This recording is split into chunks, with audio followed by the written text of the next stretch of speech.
My name is Sam D. Teague, and today I'm at the Baldwin Hill Railroad Company. And this layout is going to start its conversion from DC to DCC. So follow along with us, and we'll explain how this is going to be done. How you doing, Sam? We ready to start our big project? Yeah, I think so. This is pretty impressive. We got a big yard here to play with, don't we? Yeah, we do. We're at the Baldwin Hill Railroad Company, owned by Fred Thies. And Fred has started building about 10 years ago 10 years. this model railroad, and it is 16 feet by about 40 feet, two level. It's DC, and he wants to convert it to DCC.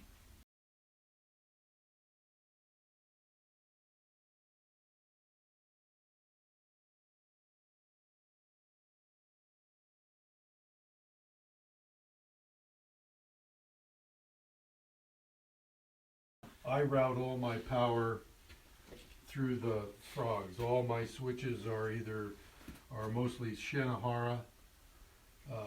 Both I've got code 83 and code 70, and but they're all live frogs, and I feed, like this yard that we're looking at now.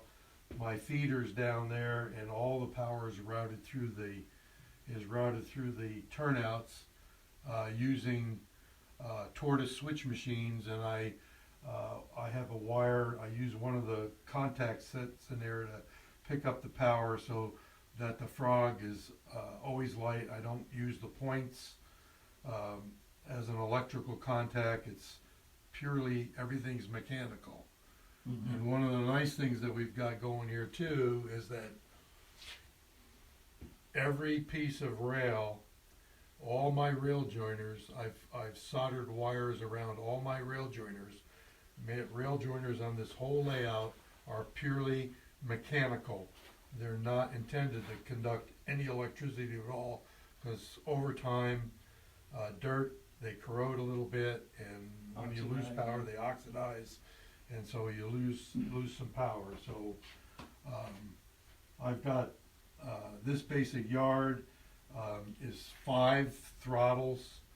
They're walk-around memory throttles. Show us one of those throttles. There is one of the throttles right here, and we have DIN plugs.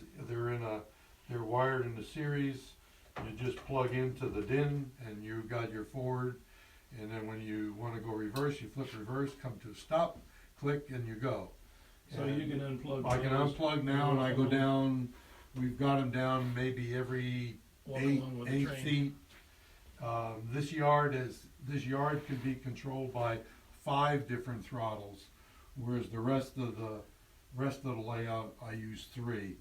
And the throttles were manufactured by American Switch and Signal, and these throttles have been in use since about 1982. They're very reliable, very good. However, the company's no longer in business, and there was another manufacturer of walk-around memory throttles, and he just recently had some issues with his health, and he's closed his business down. So that right now there really isn't another supplier of DC walk-around with memory. Yeah. You have DC, but not with the memory throttles. Yeah. So it's time to take the time and upgrade it. I use a program called Ship It. It's by Albion Software, and it remembers from session to session every place a car goes. It remembers it. As long as you do what the switch list tells you to do, your cars are in a place, and you know where they're at, and they move them from place to place. I currently have 14 trains. I've got 7 eastbound and 7 westbound trains. And this yard is actually electrically split in half. And to go from what Sam's looking right now is the east yard. In order to get a car from the east yard to the west yard, you need to go around the whole layout. I see. There's no movement from the east yard to the west yard. So I operate it as a point-to-point layout. This is my yard and my staging. I'm one of the old-fashioned guys. I don't believe in staging yards because a railroad has to go someplace. And a car starts in a spot and it winds up in a spot. And you don't ever hide them. They're always in view. So currently I have 152 freight cars. And during a session, which is the 14 sessions, I will move between 425 and 500 cars on those 14 trains.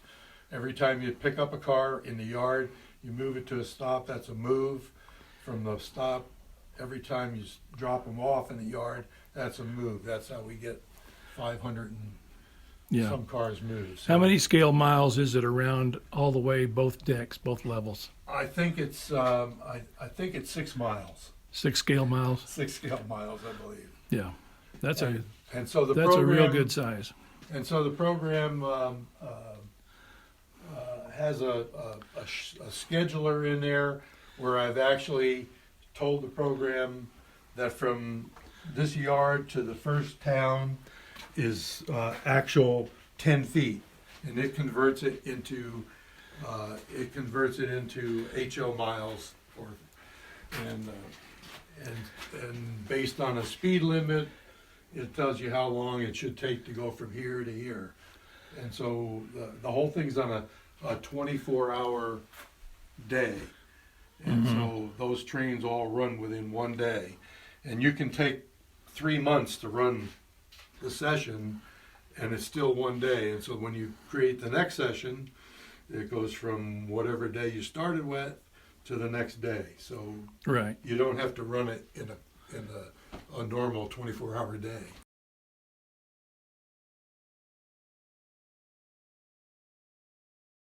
I notice that right here is in this open section of the railroad, you can see a lot of the DC wiring. Yeah. And shows all your circuit breakers and the things you need for DCC. And there's a lot of wires under there which you don't really have to have for digital command control. So I guess there's 2 options. You can leave all the DC wiring in and all the blocks, or you can strip everything out except for the track feeders and just go with your DCC bus. And we're going to, be figuring out what's the best way for you to do that. Right. Yeah, it's just a lot of wire because we're going to try to, I think right here where we have the throttle now, or the throttles, that we're going to centralize. We're going to put in 6. We're going to break this into 6 sections, the layout with DCC. And so we want to put all our boosters and our power supplies in a central location. That way we know they're on or everything. So we'll probably go here. I've got an electrical outlet. There's 2 of them on this wall, and they're controlled by a main switch outside the layout room, and it's lit. And so when I'm finished playing trains, I go out there, I flip that switch off, and the whole layout's dead. The whole layout's dead. So that way we don't have to worry about something being left on overnight. And right. I don't like to leave them because if you leave the power on, all the tortoise switch machines are live all the time, so they never go off. They just draw so few milliamps. Mm-hmm. Right.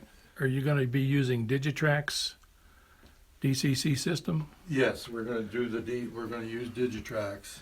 and then you're going to convert all of your locomotives, All my locomotives. which is quite a bit. Here's a few of them right here Some of them are at old. the engine facility. Some of them are old favorites, and some of them are.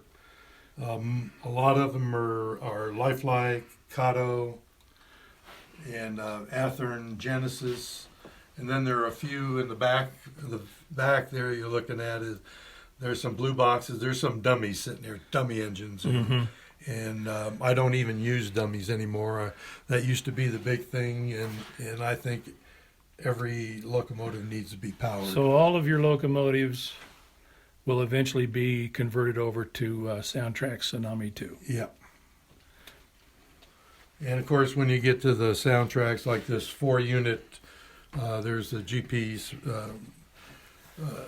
those units, so they run as the 4-unit set all the time. So we'll put sound in one of those units, and the other 3 units will just have a decoder, so that we can run them as a concept. Put sound in one or two of a Right. consist, yeah. Yeah.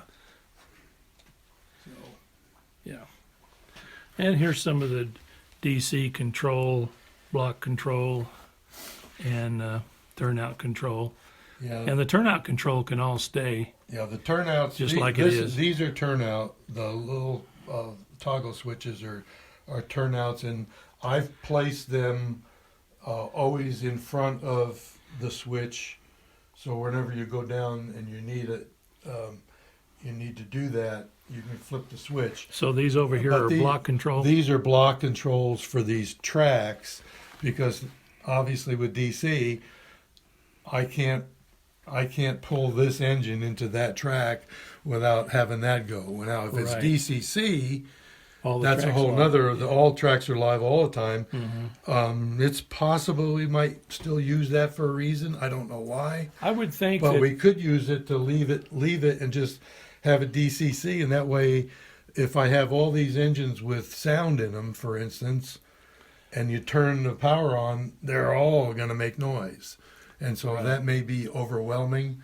And this way I can flip that one on, and if it won't be addressed, so it'll just sit there and idle. Well, the main advantage I see of leaving the block control in, at least for now, is during the conversion you'll be able to run both systems.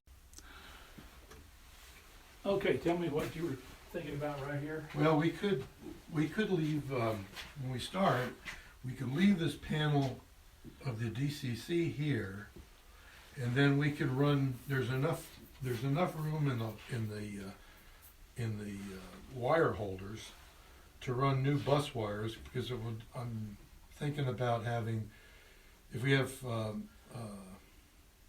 6 spots, we might want to use 6 different colors of wire, because they have to feed out. But right here, which is about, I don't know, about 6 feet down, there's another 110 outlet here that's controlled by the switch. So we could make a panel or something here where we could put our boosters and our power supplies, and we could put them here and just leave that stuff alone. And then as we go through each section, we just disconnect the feeder, the wire, the power feed to this particular block that we're working on.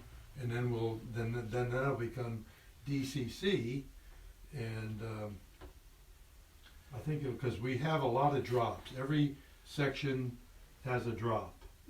And all the wires, track feeders, you mean? all the track feeders, every track either has a feeder, or if it's fed, like say this, see here, like this section here will be fed from the down to there. This whole thing has one feed, but it's coming from that switch. But there's a wire from on each rail joiner that we can cut, and then we can attach a feeder to it in the middle, and that'll get the power. Plenty of We track don't have feeding. to. With this, the way this is wired now, we don't have to put a feeder wire to each section of flex track. Right. Right. And then what I've done is, I don't know if you can see this or not, but I've used basic telephone wire, and there's I run them in pairs. So there's a white wire with a green tracer. There's the green wire with a white tracer, and all through there's 5 different colors. There's a blue, there's an orange, there's a brown, there's a slate, and a green, and so. And I've always used the same, like this white wire with the tracer on it could be on this rail, and it's consistent in the whole layout. So no matter where we are laying underneath, That's good. we can connect to, if this wants to be the positive and this be the negative, it'll be that way under the whole layout. Everything is consistently done that way. So it was done easy to find it, and so you don't cross wires and you'll be coming down the track, going in one direction, hit the next section, and let's go reverse. While we're right here, I'm going to show this switch machine mounting under here. These tortoise switch machines. This one's got a little better light right here.